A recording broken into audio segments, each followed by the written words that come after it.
She fooled everyone but the truth. One silent decision changed hundreds of lives. No medal ever carried her name. No official record admitted she existed.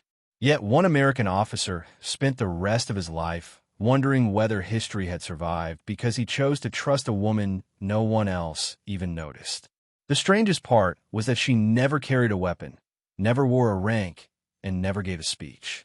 She only carried a needle, and somehow, that was enough to make powerful men question everything they believed. By the time anyone realized what had happened, the choice had already been made, the lives had already been spared, and the woman at the center of it all had already begun to disappear. Long before anyone suspected her, Clara Weiss had learned that silence attracted less attention than confidence.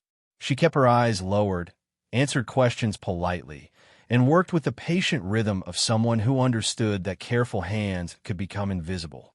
Every morning, the steady hum of her sewing machine blended into the ordinary sounds of a country exhausted by war. Soldiers came and went. Civilians hurried past broken storefronts, carrying whatever pieces of normal life they could still protect. To everyone around her, Clara was simply the young seamstress who repaired torn uniforms, replaced missing buttons, and patched worn sleeves before another convoy rolled down another dusty road. She accepted worn coats, still carrying the scent of rain, smoke, and long journeys. She examined every tear with quiet concentration before guiding fresh thread through faded cloth. Customers noticed the quality of her stitching, but rarely remembered her face. It suited her perfectly. People spoke freely when they believed the person holding the needle was beneath their attention. Officers discussed schedules while waiting for repairs. Drivers complained about delayed shipments. Messengers grumbled about detours and changing routes. Clara listened without appearing to hear a single word. She never interrupted. She never asked questions. Instead, she allowed conversations to settle naturally around her like dust floating through afternoon sunlight. Then, with the smallest movements imaginable, she returned every finished uniform looking exactly as it had before.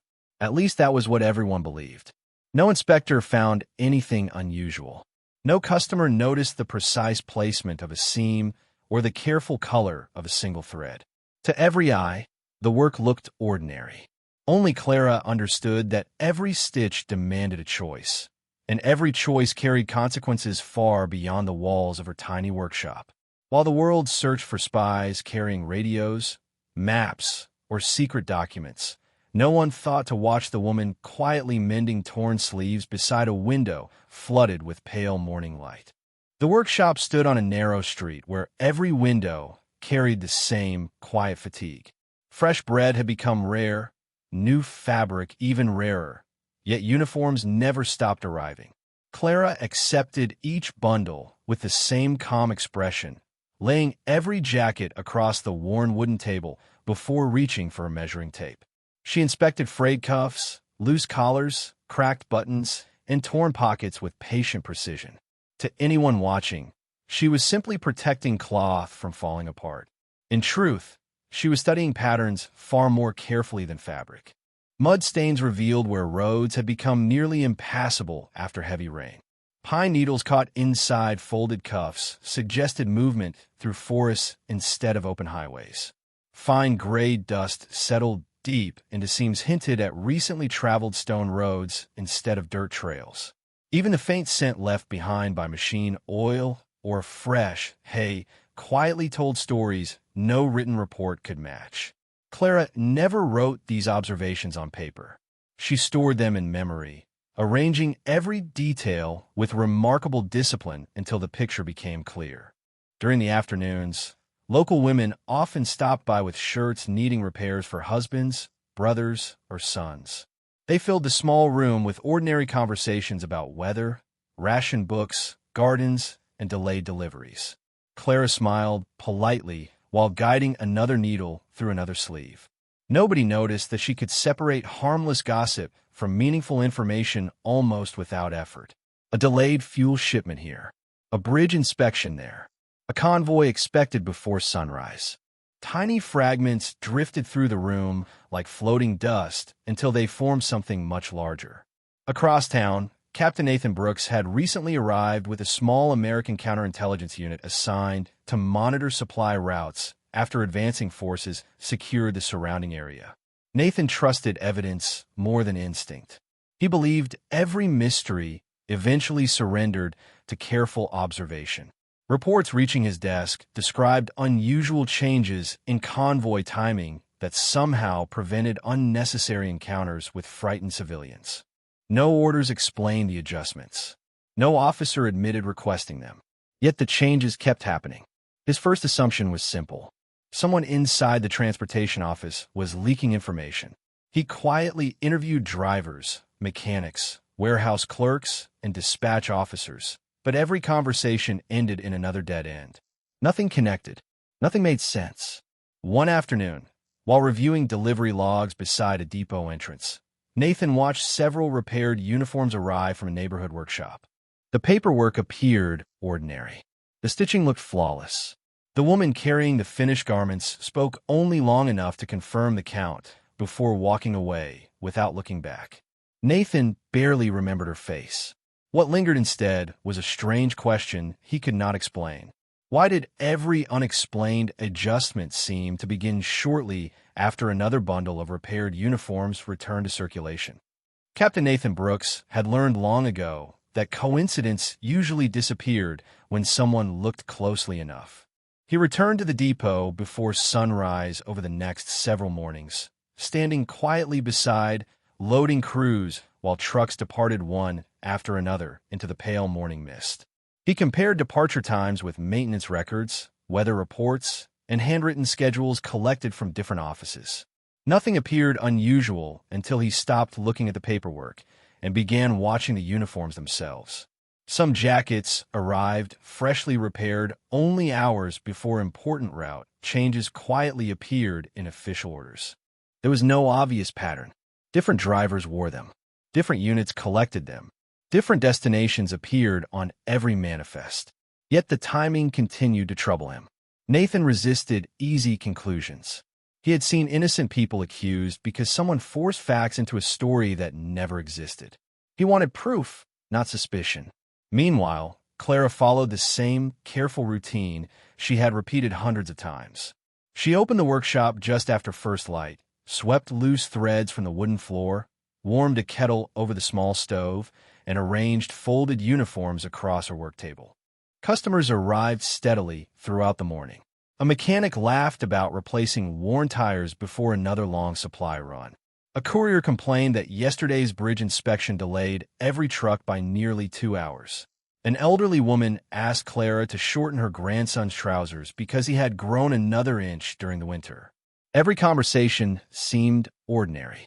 Every face looked familiar. Every sentence blended naturally into the quiet rhythm of the day. Clara responded with gentle smiles and patient attention, never encouraging people to reveal more than they already wished to say. She understood that trust could never be demanded. It had to be earned through consistency, kindness, and silence. That afternoon, Nathan stepped inside the workshop carrying a neatly folded field jacket with a missing button near the collar. Clara looked up only briefly before inviting him to place the garment on the table. He noticed how carefully she examined every thread before speaking. Her movements were unhurried, almost peaceful, as though the hurried world outside could not reach the room where she worked. Nathan introduced himself politely and asked how long she had been repairing uniforms. Clara answered honestly that sewing had filled her days since childhood because her mother believed every careful stitch reflected the character of the person holding the needle. Nathan smiled politely, though his attention remained fixed on her hands. They were remarkably steady. Not once did they hesitate beneath his quiet observation. When he left a few minutes later, nothing in their conversation suggested deception. Still, as he walked back toward headquarters with a repaired jacket scheduled for collection the following day, he found himself carrying something far heavier than cloth. It was the growing feeling that the smallest details often hid the largest truths, and that the quiet woman behind the sewing machine understood far more about the movements of men than anyone had ever imagined. Over the following week, Nathan stopped searching for hidden messages and started searching for ordinary habits. In his experience, people working in secrecy rarely appeared mysterious. They appeared predictable. They repeated small routines until those routines became invisible. So he watched the workshop from a respectful distance without interrupting Clara's daily life. Every morning, she opened the shutters at precisely the same hour. Every afternoon, she carried scraps of unusable fabric to the same elderly widow who stitched quilts for displaced families. Every evening, she locked the front door before the church bell echoed across the square. Nothing about her schedule suggested deception. If anything, it suggested remarkable discipline. Yet one detail refused to leave his mind. No matter how many uniforms arrived with damaged sleeves or torn collars, Clara always spent a few extra moments studying each garment before making the first stitch. It was never rushed. It was never careless. She looked as though she were reading a letter written in a language only she understood. Nathan eventually carried another coat to her shop. This time, with a small tear he could easily have repaired himself. Clara greeted him with the same quiet courtesy as before. While she worked, he allowed silence to settle between them instead of filling the room with questions. Outside, wagon wheels rolled across uneven stones. Children laughed somewhere beyond the market square. In a distant church, choir rehearsed for Sunday service. The workshop felt untouched by the uncertainty surrounding the town. Nathan noticed a faded family photograph resting beside a spool of cream-colored thread. A younger Clara stood beside an older woman holding the very same sewing machine, now resting beneath the window. There were no medals, no uniforms, no signs of politics or privilege. Only a family whose trade had been measured in patience rather than power. "Your mother taught you well," Nathan finally said. Clara smiled softly without looking up. "She always said fabric remembers every hand that touches it," she replied. "If you hurry, the cloth tells everyone." Nathan found the answer unexpectedly thoughtful. It sounded less like a seamstress speaking about thread and more like someone describing people. As she turned the coat beneath the afternoon light, her fingers paused almost imperceptibly against the inside lining. Her expression did not change, but Nathan noticed the pause because he had trained himself to notice moments that others ignored. A tiny grain of reddish dust rested deep inside the fold. It did not belong to the streets surrounding the town. Clara brushed it away with calm precision before continuing her work exactly as before. Nathan said nothing.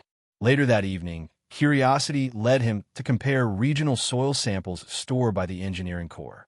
The reddish dust matched roads nearly 30 miles away, roads scheduled for humanitarian supply deliveries later that week. The jacket had reached Clara before the official route appeared on any public notice. For the first time, Nathan realized she was not collecting secrets. She was reading them from the quiet evidence people unknowingly carried on their sleeves. That discovery changed the direction of Nathan's investigation without confirming a single accusation. If Clara could identify supply routes before official notices appeared, then she possessed an extraordinary ability to observe details that everyone else overlooked. That alone was not a crime. In fact, it was exactly what made the truth so difficult to recognize. Nathan refused to confuse intelligence with guilt. Instead of reporting his suspicions, he quietly expanded his observations. Over the next several days, he requested uniforms from different transportation companies, engineering units, and medical teams, allowing them to pass naturally through Clara's workshop. He changed nothing about their delivery schedule. He gave no special instructions. He simply watched what happened afterward. The pattern became impossible to ignore.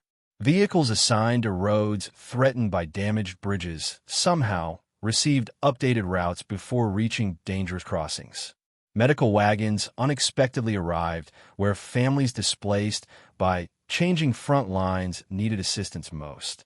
Food convoys reached isolated villages hours earlier than planned, avoiding long delays caused by washed-out roads. None of these changes favored one army over another. They consistently protected people who would have suffered if information had arrived too late. Nathan sat alone one evening with maps spread across a wooden table, drawing careful lines between every unexplained adjustment. He expected to uncover military strategy. Instead, he uncovered something far more unusual. Every altered route reduced the chance that frightened civilians would become trapped between advancing forces. The invisible hand guiding these decisions appeared less interested in winning battles than in preventing unnecessary hardship. Meanwhile, Clara continued her work exactly as before. A young mother entered the workshop carrying a child's winter coat with a torn pocket. An elderly farmer needed heavy gloves repaired before another cold morning in the fields. Two nurses asked Clara to reinforce canvas medical bags whose seams had weakened under constant use. She accepted every request with equal care, treating each customer as though their belongings deserved the same patience regardless of wealth or status. Late that afternoon, a delivery driver accidentally dropped a folded field jacket across the work table. As Clara lifted it, a tiny scrap of paper slipped from an inside pocket and landed near her sewing basket. She glanced toward the open doorway, saw the driver already walking away, and quietly picked it up. Nathan, observing from across the street through the reflection of a bakery window, expected her to unfold it immediately. She did not. Instead, she tucked the paper beneath a pincushion without reading a single word and finished repairing the jacket before touching anything else. Only after the final stitch disappeared neatly into the lining did she unfold the note. She read it once, closed her eyes for a brief moment, then carried the paper to the stove where it curled gently into ash. Nathan realized she had not destroyed evidence. She had protected someone else's trust, and for the first time he began to wonder whether the greatest secret inside that quiet workshop had never been hidden in thread at all, but inside the conscience of the woman holding the needle. The following morning, Nathan returned to headquarters carrying more questions than answers. Every report on his desk pointed toward the same conclusion, yet none of them accused a single person. Supply wagons reached isolated villages before winter storms closed the roads. Medical teams arrived where elderly residents needed treatment most. Families quietly evacuated hours before bridges became unsafe for heavy traffic. Someone possessed remarkable awareness of events unfolding beyond official channels, but every decision seemed guided by compassion instead of advantage. That distinction mattered. Nathan knew the difference between someone manipulating a conflict and someone trying to reduce its human cost. Even so, unanswered questions remained dangerous. He requested access to older transportation records stretching back several months. As page after page passed beneath his hands, another pattern slowly emerged. Every unexplained change coincided with garments repaired inside Clara's workshop. Yet no intercepted message, no hidden transmitter, and no intercepted courier had ever been connected to her name. It was as though information simply flowed through ordinary life until it quietly reached the one person capable of understanding its meaning. That afternoon, Nathan visited the workshop once again, this time carrying no uniform at all. Clara looked up from her sewing machine with the same composed expression she always wore. Sunlight rested across folded fabric stacked neatly beside the window, and the familiar scent of clean cotton mixed with fresh coffee warming on the small stove. Nathan accepted the cup she offered and remained silent for several moments. Finally, he asked the question that had followed him for days. How do you always seem to know what matters? Clara gently folded the piece of cloth resting in her lap before answering. People believe information belongs only to those who write reports, she said quietly. But most truths are carried home on muddy boots, worn sleeves, tired voices, and worried faces. You only have to care enough to notice them. Nathan studied her carefully. There was no pride in her voice, no hint of manipulation, only quiet conviction. Clara continued after a thoughtful pause. When mothers wait for food that does not arrive, they do not ask which flag delayed the wagon. When children need medicine, they do not care who receives the credit. They only remember who came. Those words settled heavily inside Nathan's mind because they explained every impossible pattern without revealing every secret. Clara had never measured people by nationality, rank, or uniform. She measured them by need. As Nathan stepped back into the fading afternoon light, he realized his investigation had crossed an invisible line. He was no longer trying to discover whether Clara possessed extraordinary abilities. He was trying to decide whether exposing them would save lives or quietly destroy the one person who had spent months protecting strangers who would never even know her name. The decision Nathan had hoped to avoid arrived sooner than he expected. Before sunrise the following morning, a sealed briefing folder landed on his desk bearing instructions from Regional Command. A humanitarian convoy carrying food, blankets, and medical supplies would depart within 24 hours for several isolated villages beyond the river valley. The route had already been approved. The timetable had already been signed. Every officer involved believed the plan was complete. Nathan read every page twice, then quietly closed the folder. Something about the route felt wrong, not because of any document he had seen, but because it ignored the countless small details Clara had taught him to notice without ever intending to teach him at all. Later that afternoon, he walked toward the workshop, uncertain whether he wanted answers or reassurance. Clara was repairing a heavy winter coat belonging to an elderly doctor whose clinic served families throughout the countryside. She welcomed Nathan with the same calm smile, but before he could speak, she noticed the sealed folder beneath his arm. Her eyes rested on it only for an instant before returning to the cloth in her hands. "You have something important on your mind," she said softly. Nathan nodded. "There is a convoy leaving tomorrow. Everything says the route is safe. Yet I cannot explain why I feel otherwise." Clara remained silent for a long moment. Then she reached toward the doctor's coat and gently brushed away several tiny burrs tangled inside the hem. She held one between her fingertips before placing it beside a faded map hanging on the wall.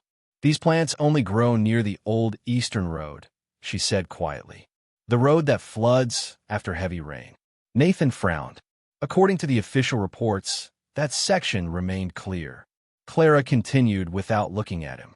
"The doctor's wagon arrived clean last week.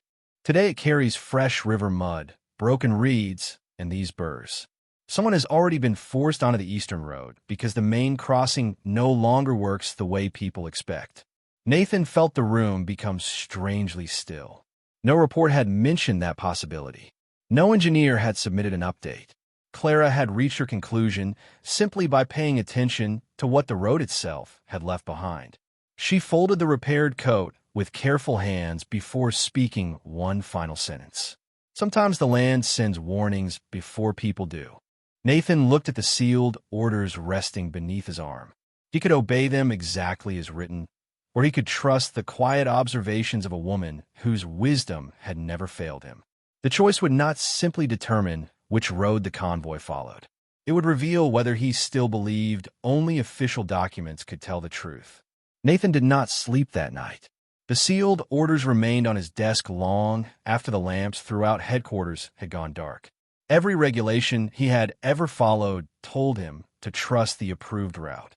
Every quiet lesson he had learned inside Clara's workshop urged him to trust what could not be measured on paper. Just before dawn, he picked up a pencil and made one simple change. The convoy would cross farther north before turning west toward the villages. The adjustment added nearly 11 miles to the journey. Several officers questioned the decision, but Nathan accepted full responsibility without offering an explanation he could not prove. As the trucks disappeared into the cold morning fog, he remained standing beside the empty road until the sound of their engines faded into silence. Hours passed with no word. Then, shortly after noon, the first radio message finally arrived. The convoy had reached every scheduled stop safely despite unexpected flooding along the originally assigned crossing. Engineers arriving later confirmed that the bridge had weakened beneath rising water during the night. Heavy vehicles would have been forced to stop and wait for emergency repairs, delaying food, blankets, and medicine until the following day. Instead, families received supplies before the worst of the weather reached the valley. Nathan quietly folded the message and slipped it into his pocket without speaking. No celebration followed. No officer praised the revised decision. Most simply accepted the successful outcome and continued preparing tomorrow's assignments. Only Nathan understood how close he had come to ignoring the quiet warning hidden in a few dried burrs and a trace of river mud. That evening he walked once more toward Clara's workshop. The front door stood open as warm light spilled onto the narrow street. Inside, Clara was mending a little girl's winter coat while the child sat nearby, reading from a worn storybook. The peaceful scene carried none of the weight Nathan had been carrying all day. When a repair was finished and the family had gone home, he placed the folded confirmation message on the work table. Clara read it slowly before returning it without a word. Nathan looked at her with genuine curiosity. "You knew," he said softly. Clara shook her head. "No," she answered. "I only knew the road was trying to tell us something. The rest was your decision." Nathan realized she was right. She had never commanded anyone. She had never demanded trust. She simply noticed what others overlooked and left every choice in the hands of those willing to listen. For the first time since arriving in the town, Nathan no longer saw Clara as someone hiding behind ordinary work. He saw her as a guardian of quiet truths, proving that wisdom did not need authority to change the course of countless lives. Spring arrived quietly, almost unnoticed. The snow melted from rooftops, gardens slowly returned to life, and the endless columns of military vehicles became fewer with each passing week. The town no longer measured its days by uncertainty alone. Children filled the square again, merchants reopened their windows, and church bells sounded less like warnings and more like promises. Nathan received orders assigning him to another district before the season ended. On his final morning, he walked once more to the little workshop where so many impossible questions had first taken shape. The familiar sewing machine rested beside the window, but the chair stood empty. Folded neatly upon the table was a single handwritten note. It contained only one sentence. When people no longer need to be protected, they should never remember the person who protected them. There was no signature, only a simple sewing needle tucked carefully beneath the paper. The neighbors told Nathan that Clara had left before sunrise, carrying one small suitcase and little else. No one knew where she had gone. Some believed she had joined distant relatives. Others thought she had accepted work in another town, rebuilding schools and hospitals. There were no records. No farewell ceremony. No newspaper article ever mentioned her name. Within a few months, another tailor rented the workshop, painted the walls, and replaced the old sign above the door. Time quietly continued, just as it always does. Decades later, long after the war had become history instead of memory, an elderly Nathan Brooks visited a museum dedicated to ordinary lives shaped by extraordinary years. Glass cases displayed worn boots, faded letters, weathered maps, and carefully preserved uniforms. Visitors admired medals, official documents, and famous photographs. Nathan stopped before a simple field jacket resting beneath soft lights. The small car beside it described how an unexpected route change had allowed humanitarian supplies to reach isolated families before severe flooding closed the valley. It praised careful planning and sound leadership. It never mentioned the woman who first noticed the truth hidden in dried river reeds, tiny burrs, and a trace of red dust resting inside a folded sleeve. Nathan smiled gently. He understood that history often remembered decisions while forgetting the quiet souls who inspired them. Reaching into his coat pocket, he touched the old sewing needle he had carried for many years. The same needle Clara had left behind without explanation. To everyone else, it was nothing more than an ordinary tool. To Nathan, it was proof that courage could exist without applause. Wisdom could speak without raising its voice, and the smallest hands could quietly change the direction of countless lives. Some people leave monuments behind. Others leave the world just a little kinder than they found it. Clara Weiss did not raise her voice. She raised the standard.